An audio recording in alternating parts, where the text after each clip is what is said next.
This is the conversation with Vijay Prashad.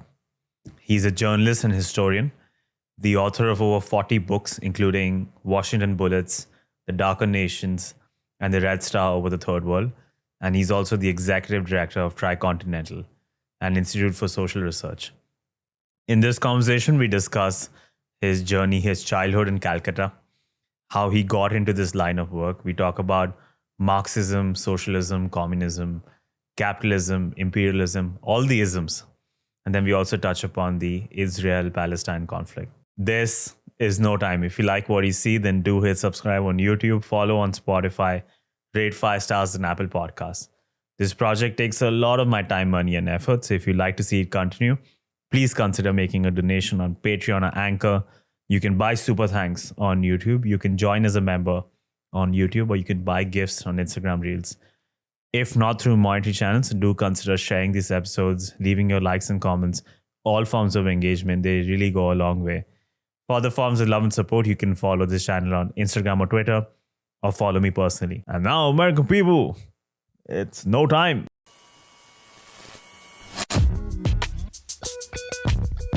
You were born to parents who were avid readers of the newspaper. And as a result, you grew up with this rare habit of reading the paper daily as well. In 1982, when you were 15 years old, you came across an image in the newspaper of two women trying to search through a row of dead bodies in a camp in Beirut trying to identify something. And that picture moved you so much. I believe your first article in your school newspaper was on the 1982 Lebanon War. Later in life, you convinced Robert Fisk to take you to that same camp in Sabra and Shatila because you wanted to see that place and be there. Let's start here. I want to start with this fundamental question of why. Why do you think you were so moved by those images? I know empathy is something everyone should have in theory, but not every person who reads the paper feels the same way. In a way, we've been desensitized to images of war and death. What drove you then to pick up this line of work? I'm sure it's a tough job and I know it weighs on you. What drove you then? Why were you so moved to get out there and fight on the streets after you saw that image? What a great question. I mean, it really is a very thoughtful question. It's hard to say, really. You know, I'm approaching in a year and a half, I'll be 60 years old. And we're talking about when I was 15. So yeah. I really don't want to pretend that I remember what it felt like at 15, as a young person. It's true that I really enjoyed reading the newspaper. I enjoyed many aspects of it. Like children my age, I was very much fascinated by sports writing. I loved sports. I loved cricket. Yeah. I love boxing. God only knows why, but I love sports. And I thought how interesting it is to watch a cricket match or listen to the commentary on the radio and then have to write an article about it. It's such an interesting way to translate reality into prose. Yeah, mm-hmm. It's probably harder than writing any other kind of news. The excitement of sports. I used to love reading the sports page, but I also enjoyed reading the international page. I think I was fascinated by the world. Again, I have no idea why that was the case. I was just fascinated by the world. And I think that photograph that you mentioned really did hit me, and it has stayed with me. It's haunting. Why? Because there's a row of dead bodies on the ground in a very ordinary looking street.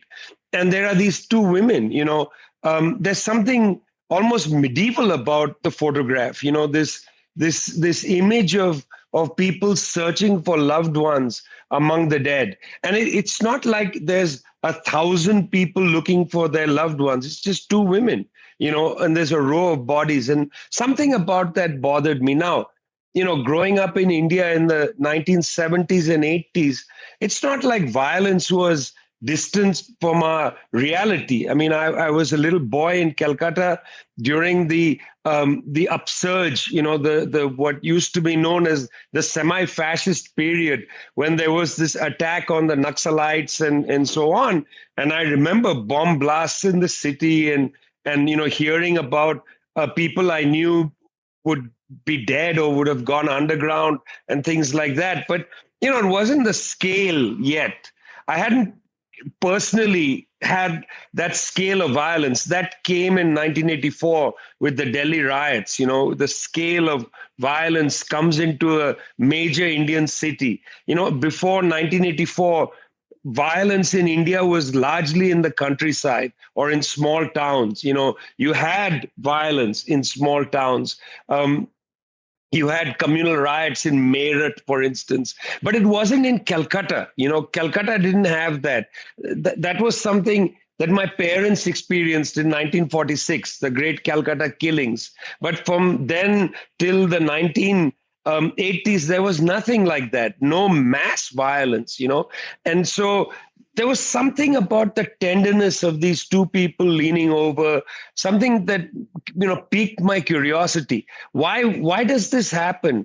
And a lot of my work over the years has been, why do people kill each other? I've been very much focused on that. My PhD dissertation was started on that question. Why does a community kill another community?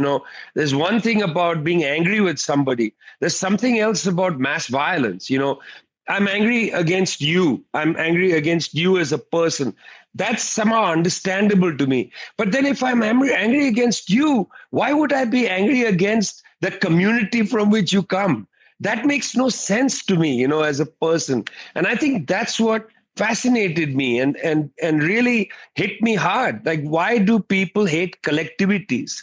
Again, I understand people being upset with each other. I mean, for God's sake, I lived in a family. I have siblings. You have anger with each other, yeah? But that doesn't translate into anger against everybody, and then anger against delimited communities. Even anger against the whole human race makes more sense to me than anger against a delimited community. That just didn't make sense to me. That I remember very well. I remember that very well. And I remember, of course, bathed in stories of partition, because that really is the emblematic tale. Is underneath all of that is these stories of partition. Because even though my family, my parents had been in Bengal before partition, their relatives had come from Punjab. What was then Pakistan, Punjab, had come from Lahore to North India. And they brought with them these terrible stories of mass violence, which again were replayed in Bengal in the 1970s with the migration of people from Bangladesh into Calcutta, refugee camps set up very close to where I lived, and so on. This idea of hatred of masses, I think, has been electrifying for me. Because frankly, after all these years, it still doesn't make sense. Why does a person angry at another person decide to take their anger out against whole collectivities of people? Doesn't make sense to me. You brought up Calcutta and West Bengal, so now I have to go there. It's in my nature. You grew up in the city of joy, and not only is Calcutta an interesting place to grow up in, but I think it's particularly interesting to grow up in during the 70s and 80s. You already alluded to a lot of the movements. You said there's an upsurge of this semi-fascist movement in the 70s and 80s. Calcutta has always been central to the Indian political, cultural, intellectual landscape. It was viewed as this center for cultural renaissance. Some of the finest artists, filmmakers, poets, writers came from the region. But in the 70s in particular, it also started being very strongly associated with political radicalism, activism, especially when the left front came into power under Jyoti Basu. How much influence did growing up in Calcutta have on you? When you look back now and you look at your personality today, your ideology, your beliefs, your political stance, how much of that is directly connected to the fact that you grew up in Calcutta in the 70s and 80s? Oh, I would say, an enormous amount. And it's not exactly the overt politics. It's not always, the communism or the this or the that, the Congress, Siddhartha Shankar Ray.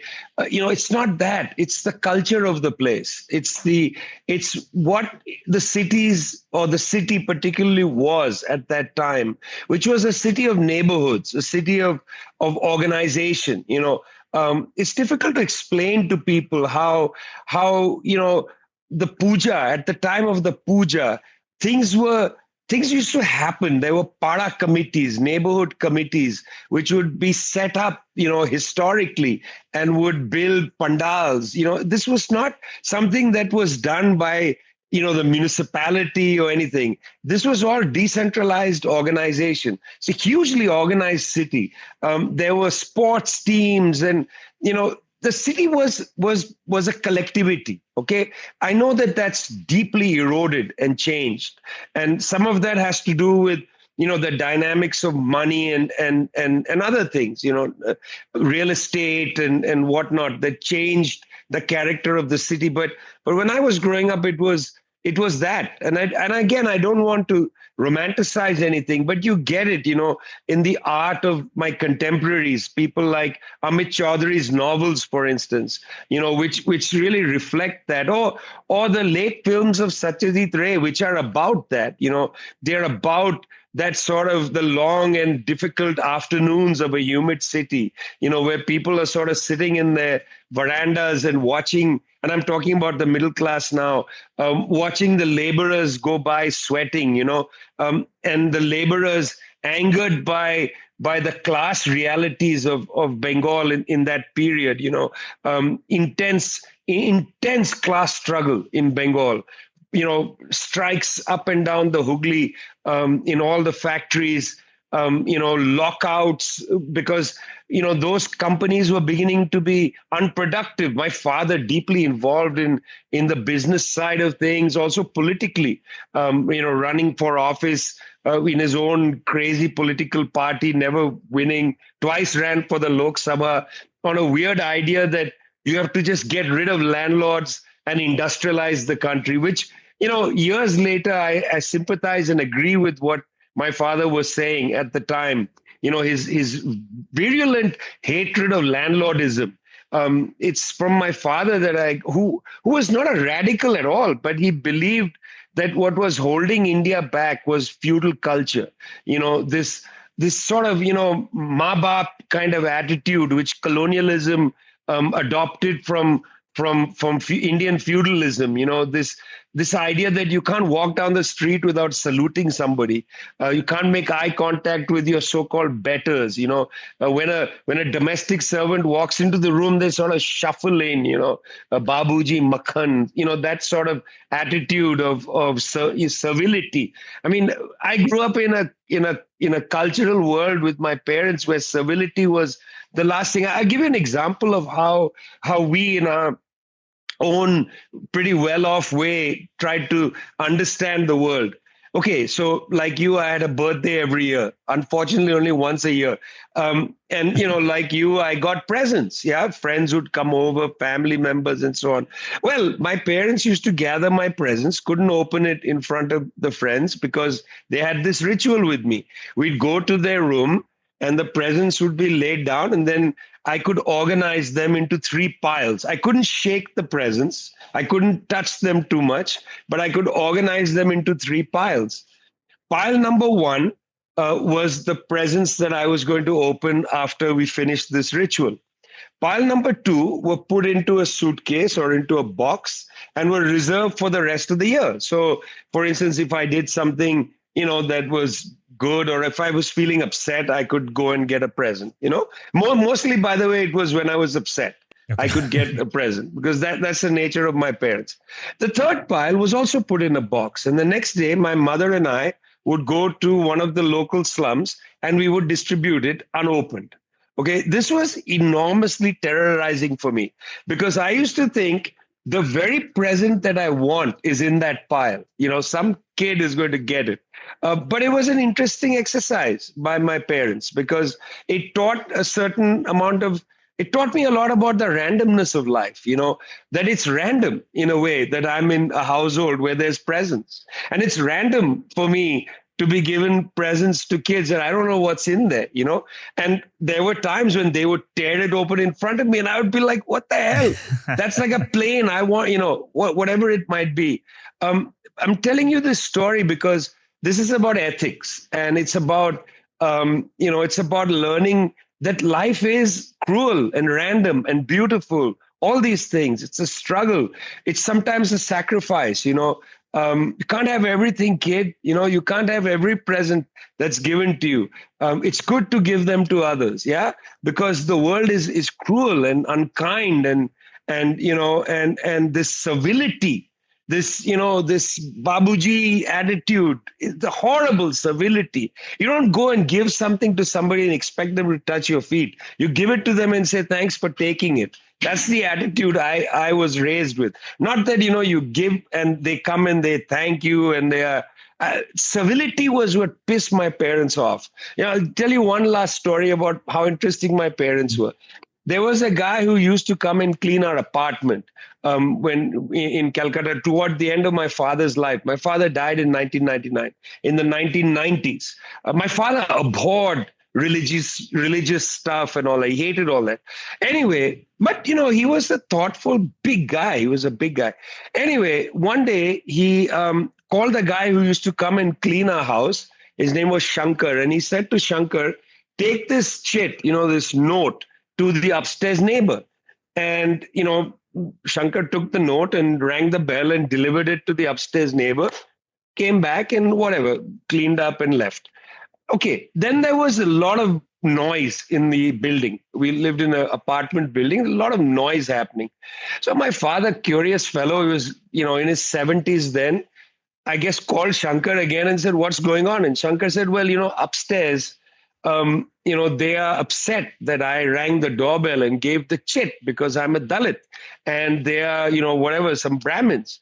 And so they are doing a puja to clean up the house. And of course, this really pulled my dad's chain. So he got dressed and proceeded to go upstairs and, rang the doorbell, and they said, oh, hello, you've come. And he just yelled at them because he said that you people are barbarians. This is a direct insult to a human being. You're a barbarian. You don't understand what it means to be a human being. And that's the ethos, that was the Calcutta that I remember, because that was also my childhood. That was people who believed whatever their politics. And my dad and I didn't agree on politics very much on much else, but we agreed that, man, civility should never be demanded. If I want to be polite and kind to you, right? If I want to if I want to honor you, that's my choice. But if you demand civility, you asked me earlier, what should I call you? I said, call me Vijay, call me whatever you want. I shouldn't demand that you call me something. That's a demand for civility, right? And that's the Calcutta I remember. It was a city with its head held high, and where, by and large, there was a movement in the city from the food movement onward in the 1950s against civility. That was the left front government in 1977. It was against civility. I think in the epilogue of your book, Darker Nations, you have written that most of these books are written in conversation with my father's spirit. And I found that very beautiful. And I do agree. I do see that spirit in many of your books. And I take your point about this powerful ethos, this culture of Calcutta that you grew up in. That same culture, I guess, inspired you to pick up the works of Karl Marx at the age of 14. Firstly, I think the perfect books for every child and teenager at that age to pick up Karl Marx. You bought the first 3 volumes of Capital, and even though you found it slightly difficult, you were still taken by how much passion Karl Marx wrote with, the anger with which he wrote. And then later, the Communist Manifesto was the first work of Marx that you couldn't put down. And you said in a previous interview that it was like European poetry. It was extravagant. There was a specter haunting Europe. There were goblins in netherworlds. Capital was like a beast, a vampire that sucked all the blood. And it took a complete hold of my imagination. So I think this is a good point to introduce Marxism. This is a term that's thrown around often. I'm sure it has a very warped definition in many people's minds, possibly because of the movements against it. So let's start with a very simple, potentially silly question. What is Marxism? And why did you gravitate towards Marxism the moment you read the Communist Manifesto? Well, the first thing is Marxism is merely the best description of capitalism. Capitalism is the system we live in. Yeah, that's what it is. You have no way to survive Your means of survival have been taken away from you. Your land has been taken away from you. You have to therefore go to somebody with money and say to them, please hire me. In other words, you have to sell your labor power. You don't sell yourself. You're not a slave. You sell your labor power. And somebody with money is able to buy your labor power, buy raw materials, get a place, and have you do some work for them. And in the 8 hours that you work for them, you are able in about 2 hours to produce enough stuff, enough commodities, which the capitalist then sells. In those 2 hours, you can make enough to pay for your 8 hours of labor. You are able to produce enough product for the capitalist to sell to pay you for 8 hours. That means for 6 hours, you are laboring for the capitalist, where the capitalist gets those goods to sell and make a profit. That's called a surplus value. That is the most elegant and simple explanation of how capitalist functions, how profit emerges. Earlier writers, Adam Smith, David Ricardo, they struggled because some of them thought, oh, wait, profit comes from essentially a form of trickery. I buy something cheap and I sell it expensive. Well, that's absurd because the economy is not just me. I buy from you 5 oranges at 2 rupees an orange, and then I sell it at 5 rupees an orange. I make 3 rupee profit. But then you're going to come in and say, wait a minute, why should I sell it to you for 2 rupees? You're selling it for 5 rupees. Why don't I just sell it for 5 rupees? So this idea of buying cheap and selling dear makes no sense. Profit doesn't emerge from shenanigans in the marketplace, cheating, because things even out. Everybody realizes the price is 5 rupees. Why don't we all sell it at 5 rupees? Why am I selling it like a schmuck for 2 rupees? Yeah. So that can't be where profit comes from. Profit comes from somewhere else. Marx was able to identify the source of profit. It comes from the nature of, let's call it the employment contract. How my agreement with you to get paid X amount of money per 8-hour shift, I'm able to make enough product in 2 hours. And as the productivity increases, as I'm able to make it in 1.5 hours, 1 hour, the profit increases. And that's the relationship between productivity and profit. Some of this starts to sound complicated. It's awfully simple. And Marx was able to get the secret of it. That element of how profit emerges is actually going to be with us as long as capitalism is with us, which is why a book from 1867 is still attractive and appropriate today, despite the fact that we've moved from old, smokestack factories to robots producing things and so on. The essence of Marx's understanding of capitalism is pretty unchanged. But that's not really what initially attracted me to his writing. I'll tell you, the reason I was able to buy these books at such a young age was that I guess a sub-seller of some kind, I don't remember who, was able to put up a table, and sell Soviet books at very cheap. In fact, when I was younger, we used to buy Soviet children's books because they were really the cheapest children's books in the world. And they were lavishly illustrated fairy stories and so on. That's what I read as a child, was Soviet children's books. But, going back, and I edited a book about reading Soviet texts as a little kid. And in that book, people write that, look, there was nothing radical in those children's books. Those were just children's books because the Soviets were committed to the joy of reading, so they made all kinds of literature available. So what I actually went to buy from that table was these 2 books by Tolstoy. I loved the fact that for, 6 rupees, 3 rupees, I could buy a 300-page book, which means that for, weeks I could enjoy, my friends would go and buy whatever samosa for that amount, and I would spend it in a book. The samosa is gone in 5 minutes. The book would be with me for a lifetime. And so I remember going precisely to buy this Tolstoy book and coming back with the 3 volumes of Capital because they were so cheap.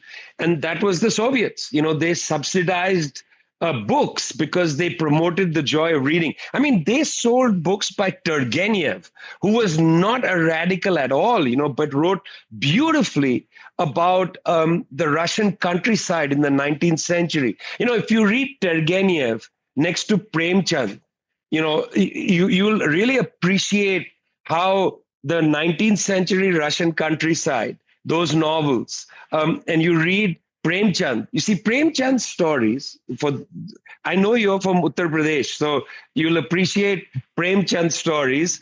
If you read Premchand tells the story from the standpoint of the peasantry. Turgenev tells the story from the standpoint of the landlord. And it's quite lovely because if you read the two together, you get the whole class reality of rural areas, even though one is in Russia and the other is in India, because the similarity is extraordinary. I once had a conversation with Ejaz Ahmed, who was one of my great mentors. Ejaz Ahmed grew up in a kasbah near Meerut.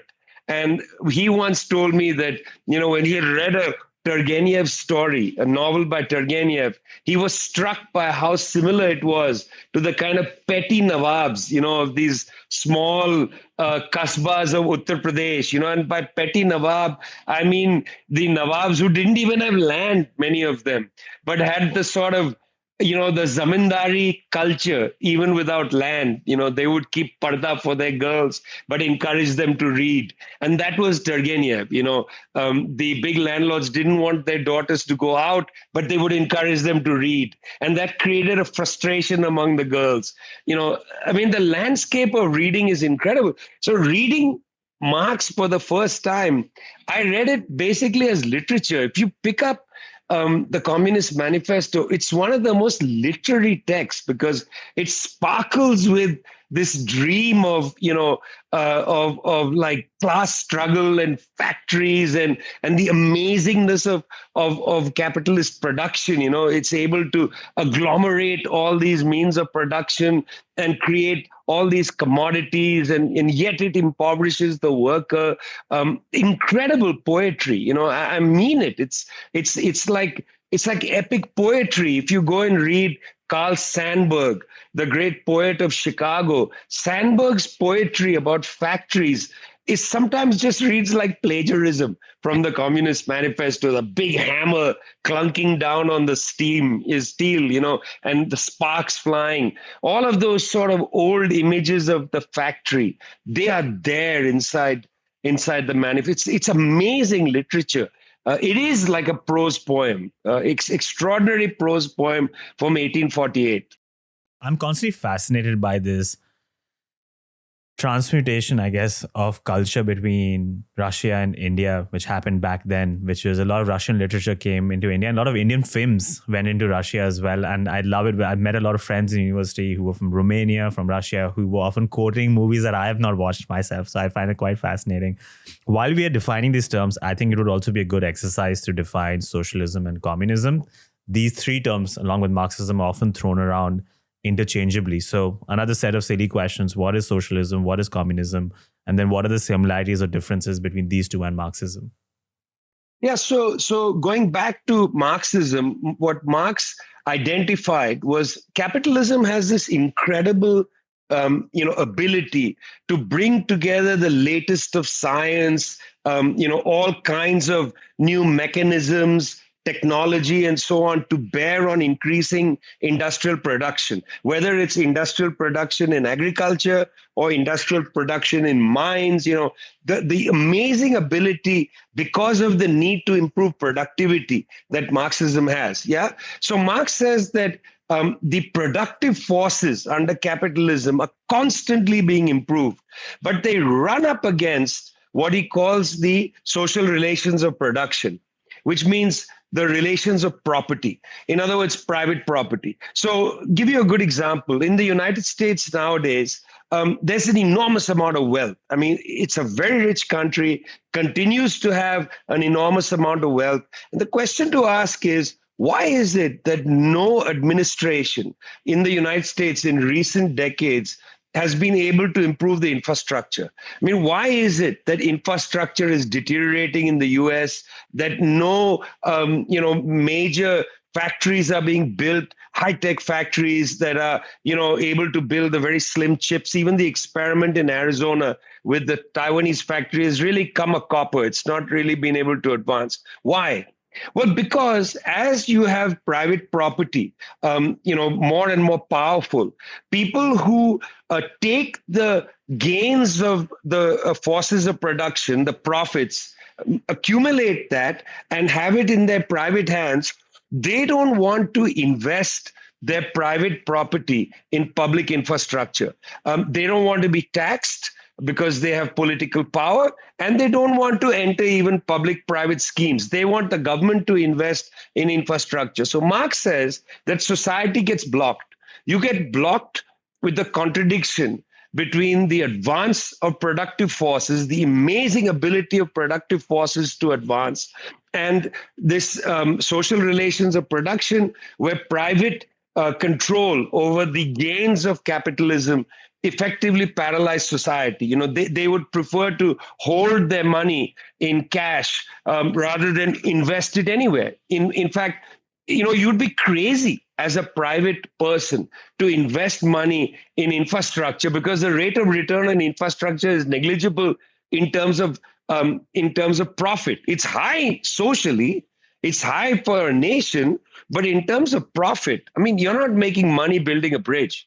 Even if you put a toll barrier there, you're just not going to make money. You're not going to make a return.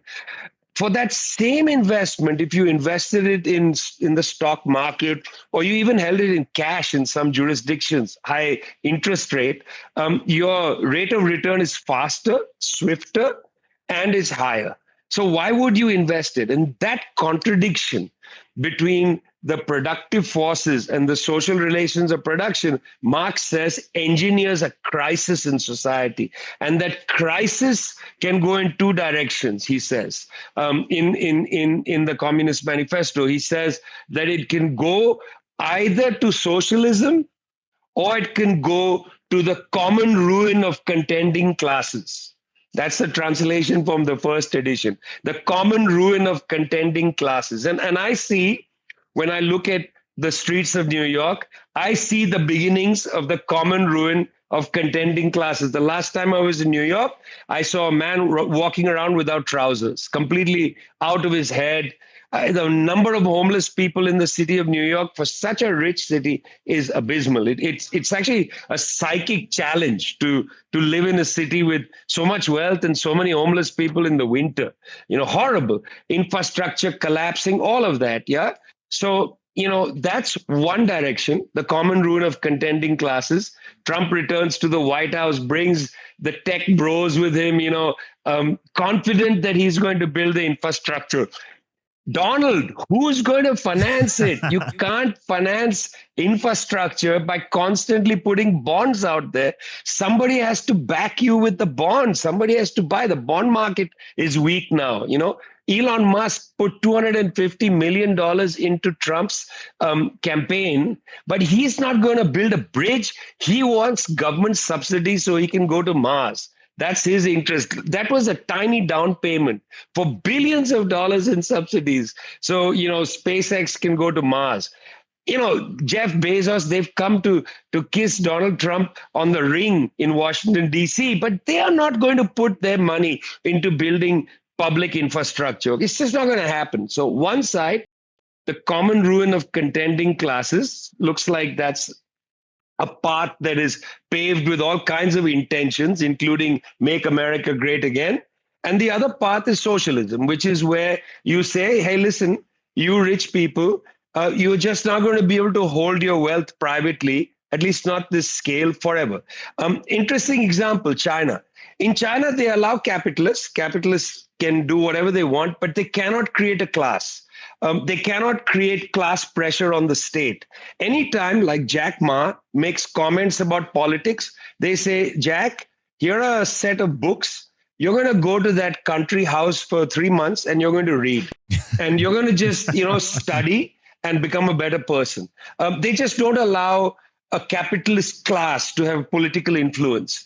And what do? They, make sure to tax the rich, and they tax them pretty fiercely in China, and they build public infrastructure. So the Chinese have built an incredible high-speed rail, which I've taken a number of times, 300 kilometers an hour, twice the highest expected speed of the Acela in the United States. I have never been on the Acela at its highest speed. I've only been around 80 to 75 kilometers an hour, once near 100 kilometers. In China, the train goes at 300, and they are building a train at 600 kilometers an hour.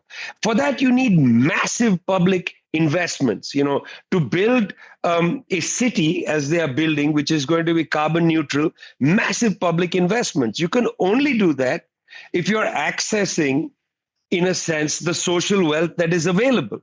And that's the beginning of socialism. Socialism is a long and protracted process. We have never had a communist society in the world. The Soviet Union was not a communist society. It was the Union of Soviet Socialist Republics.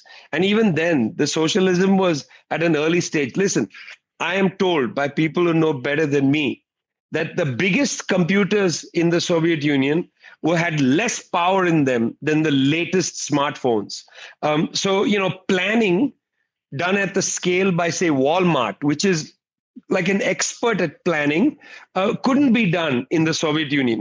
Walmart is incredible because if you socialize Walmart, you've just designed the best price mechanism, best sensitivity of prices. Why? Because what Walmart has is giant computer in, I don't know where, somewhere in Arkansas.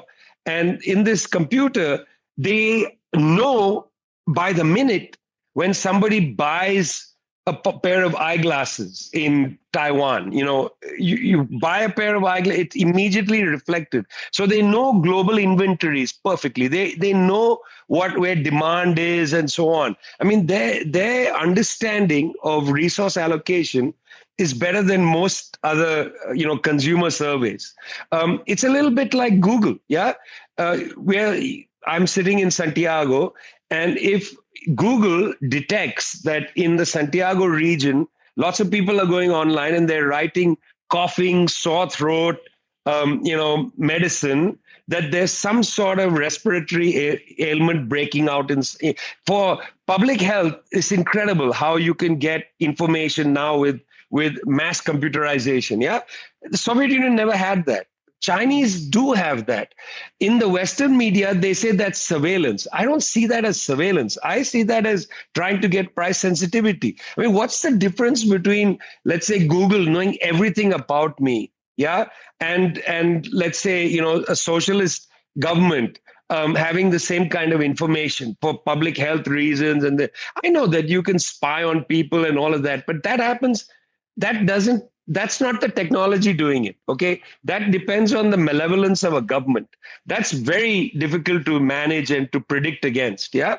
But so socialism is basically understanding that the next advance after capitalism, the use of this amazing wealth to generate and solve human problems cannot be done as long as private property blocks the way. You cannot solve the problem of homelessness in New York City alongside private property, whereas the Chinese have solved the problem of absolute poverty. This is a reality. You don't see homeless people in Shanghai. 40% of the cars in Shanghai are electric. Why isn't this in an Indian city? Why can't we in Calcutta go beyond abysmal poverty on the streets, people with elephantitis? For God's sake, elephantitis, the cure for elephantitis has been there for over 100 years. There are still people sitting on the street with giant legs begging for money. Why can't we go past this? And the solutions are there. They're there, but they have been demonized. Even talking about China, will strike some people as crazy, and they'll say, my God, how can you talk about an authoritarian country like that? And I'd say, well, listen, they've solved the problem of absolute poverty. Give me another place that's done that. I highly recommend for those who are interested into diving further into the vices of capitalism and the subsequent imperialism, if they want a historical point of reference, Lenin wrote a great pamphlet in 1916 inspired by John Hobson. I think it was titled Imperialism, the Highest Stage of Capitalism, where he spoke about how it leads to monarchies, mercantilism, leads to global conflict, inequality. And if they want a modern interpretation, I highly recommend In the Ruins of the Present, a paper that the Tricontinental published in 2018. I think it's a great introduction. To close this loop and keeping an eye on the present and the future, lately you've been using this term, a new mood, to describe the new blocks or the changing trends in geopolitics. So I think it would be helpful if you can demarcate historically what were the big blocks that were created from capitalism and socialism, who were the key players, and then what is the new mood, where are these blocks heading now? It's a very interesting moment we're living in. We, let's say, when the Soviet Union collapsed, it looked like there was going to be one sort of center of the world, the United States, with its principal allies in Europe, and the rest of the world was, like the planets going around the sun, would just be paying obeisance to the United States as the central figure in the solar system. But I think, like with many things, contradictions set in. And also maybe a little bit of arrogance of private property, because capital decided, well, hey, listen, why should we pay high wages and high costs in the US and in Europe? Let's move our industrial base to Mexico, to Asia.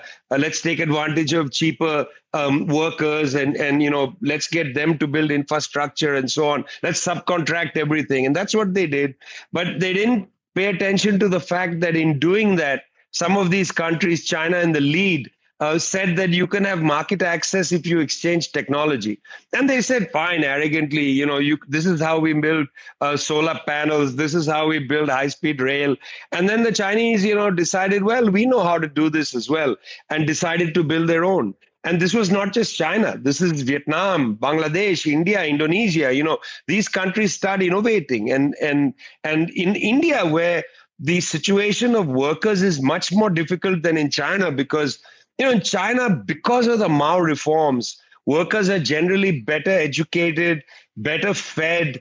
They have better access to water. They get sick less often. In India, the working class is less educated, is prone to sickness because of waterborne diseases, because the water supply is very poor where workers live and so on. So you don't have the kind of productivity. But even in India, despite that, there's been immense gains in Indian capitalism, immense gains. And so the center of gravity of world capitalism production moves from the Atlantic to Asia. And the biggest, most dynamic economies over the last 10 years have all been in Asia. And I mentioned all of them. And what that has done is something extraordinary, because at the same time as this dynamism has shifted to Asia, the Western economies have had a serious collapse. From the 2007 financial crisis onward, they've been spluttering, unable to have a growth rate anywhere in the vicinity of 1-2%, some of them, just spluttering at zero, whereas these countries in Asia growing 5, 6, 7, 8%. And so these countries in Europe no longer are the market for even Asian products. And Asian economies then turn to Africa, Latin America, and that's the birth of the BRICS bloc. The BRICS bloc is born through, in a sense, commercial imperatives, that there's all this production happening in China, India, Indonesia, and they're not going to be able to sell this stuff to Europe and the United States anymore. These places just can't absorb it, so they're looking for new markets. That was the origin of the BRICS. And as the southern world begins to essentially become vital, they stop being reliant on the West. No longer are they reliant on the International Monetary Fund or reliant on the US Treasury Department. They can do their own thing. They're trading in their own currencies. Marco Rubio, the new US Secretary of State, was on television about a year ago where he said, look, one of the worst things about de-dollarization, or that people are using their own currencies, is we can't sanction them. We don't have tools to punish them. That's Marco Rubio saying that. Yeah. So the new mood emerges out of that. It's a political mood. It's what enables countries to say, look, we can't tolerate this genocide against the Palestinians. That's why, so many countries of the South backed South Africa's claim in the International Court of Justice. Colombia, Bolivia, Mexico standing up to the United States, India refusing to stop buying oil from Russia. Very interesting development. Indonesia saying that they will refuse to sell unprocessed nickel. This is a big pushback against Australian mining companies, Canadian mining companies. This is the new mood. These countries just saying, listen, master, you're no longer my master. I think this is pretty extraordinary. I mean, speaking of an end to civility, remember what we started with, Babuji Makhan, looking down. That attitude is going away. I find that extremely, extremely filled with purpose. Yeah, you have also pointed out an example of Namibia, a country like Namibia saying no to Germany when asked to take a stance on the Ukraine-Russia war as well. You brought up Palestine, so let me try to squeeze in, I guess this could be the final big question on the Israel-Palestine conflict. There's an episode of Curb Your Enthusiasm where Larry David falls in love with this Palestinian fried chicken restaurant. And later, when that restaurant tries to move next to a Jewish deli, he's conflicted because he has to pick between the fried chicken and this woman that he met there and his people because he's Jewish. And you've said in the past that this is where the conflict lies for a lot of people. It no longer lies with the myth of the Masada or the reality of the Holocaust, as it probably did before the Six-Day War in 1967 or before the Oslo Accords in 1993. Back then, those narratives probably held a lot more weight. So what holds more weight now? Where does the debate lie now? And I ask this question with an eye on the future. How do we finally solve this conflict and hopefully bring some semblance of peace into the region? Well, firstly, you're a very clever interviewer because Larry David's show, Curb Your Enthusiasm, is one of my favorite shows. And that episode is one that I tell everybody to watch because it is such a smart stand-up of the petty prejudices that people hold around an area of the world that is so distant from their own lives. I mean, they're fighting over a strip mall in LA. There are real people who are really suffering in a place that is so far from their reality. I think that's a brilliant way in which Larry David captures the absurdity of the kind of support people have, for Israel or whatever. Anyway, your question is extremely meaningful and hard because, again, there are millions of people who are going to have to come to some understanding with each other.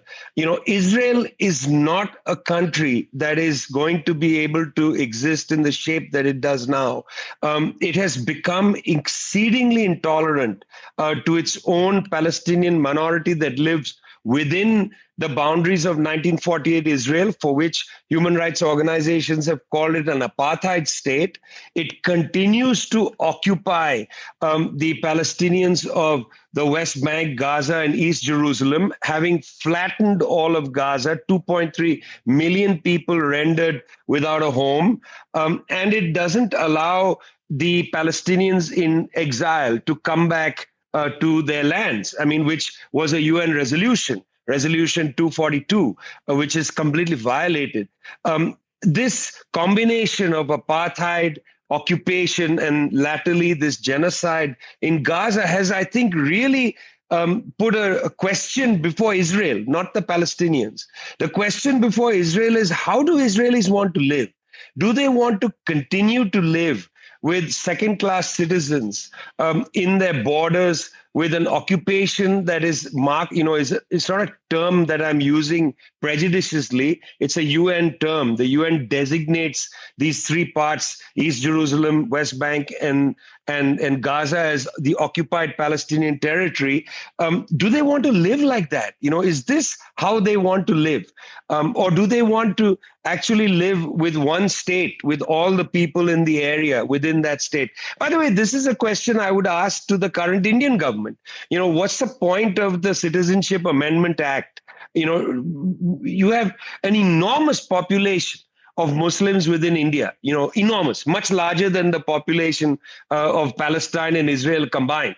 What are you trying to do with these kind of bills? What message are you sending to people, who live within the boundaries of India? I mean, India as an idea was always supposed to be an idea of diversity, not an idea of intolerance and singularity. Similarly, can there be a state in West Asia which is marked by the complexity of old Jerusalem? With Armenians, with Jews, with Arabs of different kinds, with Palestinians, and so on. The richness of the whole Levant. I mean, you go to Aleppo, the richness of that city, the breadth of it. It takes us back to the beginning, which is Beirut. I lived in Beirut, loved the city, also a complicated city. It's interesting how the wheel turns. Yeah. In the center of Beirut, there's a synagogue. It's the old synagogue of Beirut. This synagogue was funded by the Sassoon family. Now, the Sassoons are a family from Iraq that left a long time ago as traders. One part of them went to France, where one of their descendants was Vidal Sassoon, the famous Vidal Sassoon. Another branch of the Sassoon family, Baghdadi Jews, went to Calcutta, and they set up shop in Calcutta. It was the Calcutta Sassoon family that paid for the building of the synagogue in Beirut. And when I was there in the 2000s, 2013, that period, 14, when I was there in that period, I visited the synagogue. It was being rebuilt. And I asked people, why is it being rebuilt? Well, interestingly, it was being rebuilt and financed by Hezbollah, because Hezbollah was making an argument that they have no problem with Jews living in Lebanon, because Jews had already and always lived in Beirut. They wanted to welcome Jews back to Beirut. I found that fascinating. That is the future of humanity, living in our complicated, multiple existences. I don't want to live in an ethno-nationalist world. I'm an Indian. I live in Santiago, Chile. There are people in Santiago from Haiti, from Venezuela, from Bolivia. I want to live in a multi-ethnic, multi world, multi-cuisine. I want more Mexicans here because I miss Mexican food. There's an Indian guy called Sanjay who sells samosas on the street, on next to one of my favorite restaurants.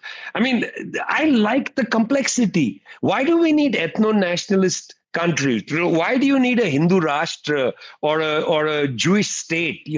Why can't you have a complex state? It's bizarre that there are people who live in the United States, which is, at one level has a history of being multiple, who are raising money for Hindu Rashtras and raising money for a Jewish state. I mean, for God's sake, you enjoy the complexity of New York. Why are you raising money not to allow complexity in other countries? This reminds me of a poem by Jigar Muradabadi, who had said, क्या कयामत है कि इस दौरे तरक्की में जिगर आदमी से आदमी का हक अदा होता नहीं. Well, I hope, I honestly don't know what the solution is, where this heads, but I hope it leads in a more positive direction. Let's start wrapping up. What are some books, movies, role models that have strongly influenced you? Yeah, well, Tolstoy's Resurrection, certainly, and Yashpal's Dada Comrade, one of the great novels of old India. What about films, you asked? Yeah. Films. Oh my God, the list is very long. I mean, I very much later in life watched Kurosawa and loved Kurosawa. I loved all the Bruce Lee movies, very influenced by Enter the Dragon. We can talk about it another day. And the greatest director of all time, Yasujiro Ozu. Amazing, amazing director of Japan. And I have to say, even though I dislike Amitabh Bachchan a lot, I really like Amitabh Bachchan's films from the 70s. They were precious to me, even though later, my God, he's turned into something else. Okay, well, he's watching. You brought up... He knew my parents. And one day I'll tell you a funny story of my mother interrupting him on stage. And he's saying, where's that fat little son of yours? Wow. Okay, well... I actually have some beef with Abhishek Bachchan as well, so we can match on that story one day. You brought up Tolstoy's Resurrection. Once again, I have to go there now. It's in my nature. One of the morals of that novel was that no matter how nice you are, your personal character cannot transform the hideousness of the world. Right? You've said in the past that novel demonstrated the futility of even the best liberal person. So I have to link this and ask you, do you ever have doubts about the immensity of this task? You've devoted a life towards the fight against imperialism, the fight for truth and justice. Do you ever have doubts about the futility of this task? Not really. I mean, to be honest with you, not really, because I mean, I'm not a religious person. I don't have any those mystical things. I mean, I struggle personally with an enormous amount of depression. Like I struggle with that. And, somehow I feel enlivened by the fight for something good out there. If I'm struggling with a demon inside, I feel like the demon outside is manifest and I can see it. The demon inside, very hard to control. In that spirit, what would you like your legacy to be? How do you want to be remembered? How do you want your work to be viewed? Well, I hope people say that, at least he was sincere with what he was doing. I mean, the thing I cherish the most is to be sincere and, to try my best to be as honest as possible. And so that's really what I hope. That I really value sincerity a lot. Just to say to you, it's very important to me. Well, having gone through a lot of your work, I can definitely agree there is a lot of sincerity. Final question. What is the meaning of life, Vijay Prashad? Wow. The meaning of life is people connecting with each other. And that's a human-centric view. But there's nothing better than people meeting each other and making connections. So it was really nice to talk to you because you're a super nice person, I can tell. And a really, really good interviewer. You prepare really well. It's moving to me. Well, I guess if that ties in with the meaning of life, I'm happy to have contributed to that. So if people want to connect with you, find out more about you, or read more of your works, what is the best way to find you? Well, they should go to the website for the institute I run, which is thetricontinental.org. Thetricontinental.org. That is the place to find you, sir. This was truly an honor for me. Thank you so much. I really appreciate it. Yeah, keep in touch with me.